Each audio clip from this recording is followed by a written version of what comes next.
a gente ainda tem muito, né, a conhecer das culturas que são a base da nossa cultura, mas talvez a gente tenha ainda mais em relação aos povos originários, porque muito se acha que se perdeu, não existe mais, isso é coisa que é algo antigo. Tem a crença de uma separação, né? Diferente dos africanos que vieram pra cá escravizados, eles foram fundidos à cultura do colonizador e eles estavam ali na mesma cidade, na mesma convivência. Os povos originários não, a gente tende a criar um afastamento muito grande. A gente tem esse afastamento e, consequentemente, esse esquecimento. Então, assim, é todo um processo e o Falas da Terra, ele tenta lembrar isso. Não, o Brasil, ele foi construído também a partir da cultura dos povos originários.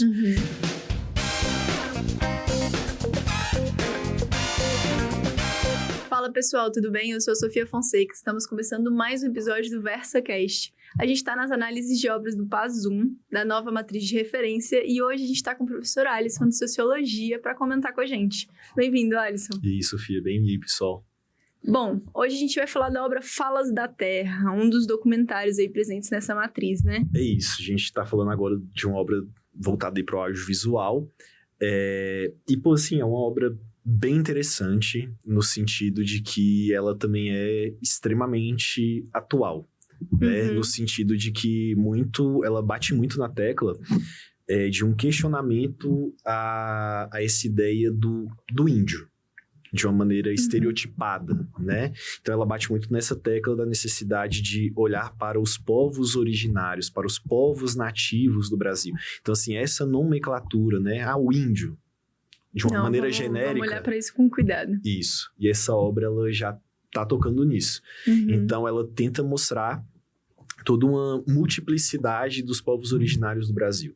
Então, é uma tentativa de você trazer um olhar para toda essa comunidade, mas, obviamente, um olhar crítico. Você não fala do índio, você está falando dos povos originários do Brasil. Então, assim, eu acho muito legal, assim, a forma como eles vão tentar fazer isso, porque todo o processo de produção envolveu povos originários de várias matrizes. Ao longo de toda a obra, pegam povos de várias regiões e de vários estados do país. Então, ajuda também a gente a quebrar um pouco aquela ideia de que os povos originários, eles são específicos de uma parte desse território que a gente chama hoje de Brasil, e não. Então, a gente olha de novo para isso, que quando os portugueses chegaram aqui, quando os europeus chegaram aqui, era um território já ocupado, era um território que já tinha pessoas aqui, e não eram poucas pessoas. A gente está falando ali de, assim, estimativas realistas. A gente está falando de cerca de 5 milhões de pessoas. Milhões. É isso, 5 milhões. Então, assim... É um conhecimento que a gente não costuma ter, né? E assim, e quando a gente volta esse olhar, assim, para a chegada dos portugueses, parece que a história do Brasil começou ali. Começou ali, exatamente. Em 1500, os portugueses chegaram e é isso, né? Não. O Falas da Terra, ele bate muito nessa tecla. A gente precisa ver como era o estilo de vida das pessoas que já estavam aqui, dos povos, no plural, né? Que já estavam aqui. E como que eles tentam fazer uma resistência até hoje. E como que vem uma parte da história que a gente não costuma, né, saber. Não, deveria, mas que a gente não costuma saber. Eu acho que, assim, esse documentário, assim, esse vídeo, ele é muito feliz nesse sentido. Ele foi, assim, muito elogiado ali na época, então acho que faz sentido, não só pela temática, mas também, assim, escolherem ele faz muito sentido. Faz muito sentido. Porque a gente está falando, assim, de algo que foi muito bem produzido, muito bem elaborado, muito bem construído. E a ideia foi essa mesmo, mostrar muitas vezes o preconceito, quebrar alguns estereótipos, tentar mostrar como que muitas vezes é o processo de interação e de conexão dos povos originários hoje, né, ali no dia a dia. O famoso, como é que é índio de iPhone, né? Justamente. Isso já foi questão do Enem, até, de vários vestibulares. Não, perfeito. Então, assim, você tem ali pessoas mais velhas, pessoas mais jovens, você tem, ali pessoas fazendo os mais variados trabalhos, vivendo das mais variadas formas, mas ainda com essa raiz, com essa imagem, tipo assim, não, eu sou parte dos povos originários, essa daqui é a minha cultura, a minha etnia, e tentar voltar um olhar para isso. Estamos aqui em mais uma obra, né, Alisson, falando dos 3 pilares que formam o brasileiro de hoje, miscigenação e é esse olhar separado, né? A gente começa com um olhar conjunto ali, com uma reflexão para o futuro, e a gente vai partindo para obras que vão tratando por vez ali desses elementos. Não, perfeito. E assim, a gente ainda tem muito, né, a conhecer das culturas que são a base da nossa cultura, mas talvez a gente tenha ainda mais em relação aos povos originários, porque muito se acha que se perdeu, não existe mais, isso é coisa que é algo antigo. Tem a crença de uma separação, né? Diferente dos africanos que vieram para cá escravizados, eles foram fundidos à cultura do colonizador e eles estavam ali na mesma cidade, na mesma convivência. Os povos originários não, a gente tende a criar um afastamento muito grande. A gente tem esse afastamento e, consequentemente, esse esquecimento. Então, apagamento um de apagamento outra forma, mesmo, né? Para além de... Justamente. Então, assim, é todo um processo. E o Falas da Terra, ele tenta lembrar isso. Não, o Brasil, ele foi construído também a partir da cultura dos povos originários.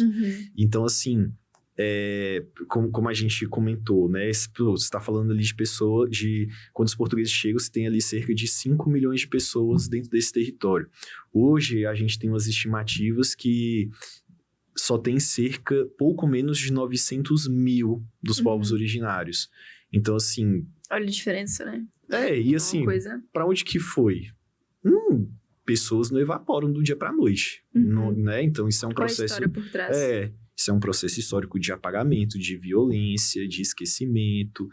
Então, assim, essa obra, ela fala muito de uma resistência e mostrar que os povos originários do Brasil, eles estão literalmente do sul ao norte do país.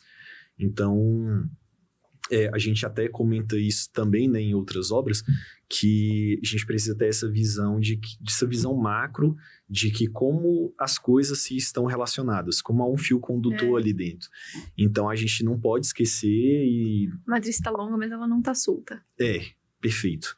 Então, assim, é uma matriz toda interconectada, é uma matriz que traz obras que abordam temáticas muito parecidas ou complementares. Então, acho que o Falas da Terra é mais um exemplo disso, de uma obra dentro dessa matriz que faz muito sentido, uma vez que ela exige da gente esse olhar crítico, esse olhar não mais estereotipado do que são os povos originários. Dá para extrapolar muito nesse tema, né? Dá para relacionar com tantas outras atualidades recentes de mineração ilegal na Amazônia e assim vai. Não, a disputa por terra até um hoje, tema extremamente atual. Então, parece assim... que a gente tá andando em círculos. E assim, então, você falar... sobre marco legal, você falar sobre essa questão das terras dentro da Constituição do Brasil, como que, né, isso vai ser visto, como que isso é uma garantia. Então, é um tema extremamente atual. E, obviamente, a UNB ela não escolheu isso à toa.